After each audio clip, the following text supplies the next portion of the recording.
হযরত আবু বকর 2 বছরের, কিন্তু আমার বড় মানুষটা ওনার মেয়ের জামাই। শ্বশুরের বয়স 2 বছর কম তো, এই কারণে রাসূলের ইন্তেকালের 2 বছর পরে হযরত আবু বকর ইন্তেকাল করেছে, দুজনের 63। এর অর্থ এটা নয় এই আবু বকর আর নবী সমান না। ওরে বাবুরে বাবু, আল্লাহর নবী যেমন সমান না, সাহাবী আর নবী সমান না।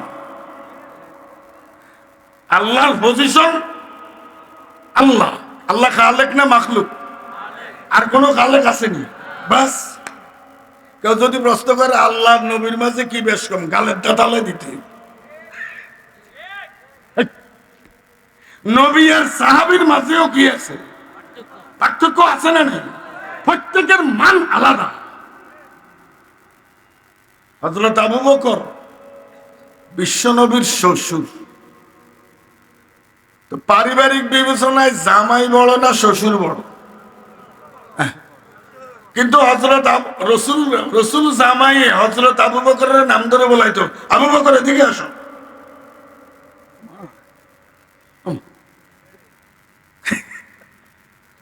আপনারা বললেন তোমার জামাই তো আদব নেই।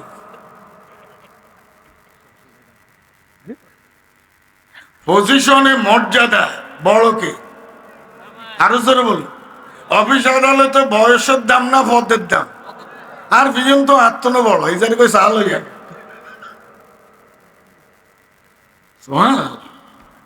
নবীর মান এত বড়, নবী হযরত আবু বকর শ্বশুর নাম ধরে ডাকতেন, ইয়া আবা বকরিন খুযিজ যাদা কামিলান ফাইন্নাস সাফারা তাবিল। আবু বকর, আপনি মসজিদ থেকে সমুনি যাবেন, 20 টাকা করে, 40 টাকা হইলে সিএনজি ভাড়া দিই, আসা যাওয়া করে না? যায় না? সমুনি চাইটাই আইলেন নাকি চা খাইতে নাইলেন, কিন্তু 40 টাকা দিয়ে কি ঢাকা আসা যাওয়া করা যাবে? পথ যত দূর ভাড়া তত। নবী বললেন, আবু বকর আমি আর তুমি অনেক দূরে যাব, আমাদের সফর অনেক দূরে, আমাদের সফর অনেক দূরে। অল্প ভাড়ায় কাজ হবে না, অল্প পাথিয়ে কাজ হবে না। ইয়া আবা বকরিন খুযিজ যাদা কামিলান ফাইন্নাস সাফারা তাবিল। অনেক দূরে যাব, তো সেটা বলার বিষয়।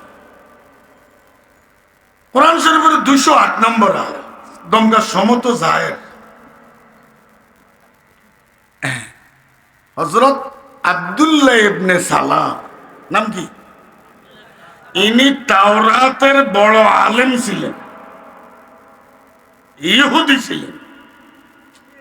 হ্যাঁ, তখনকার ইহুদিরা ভালো ছিল।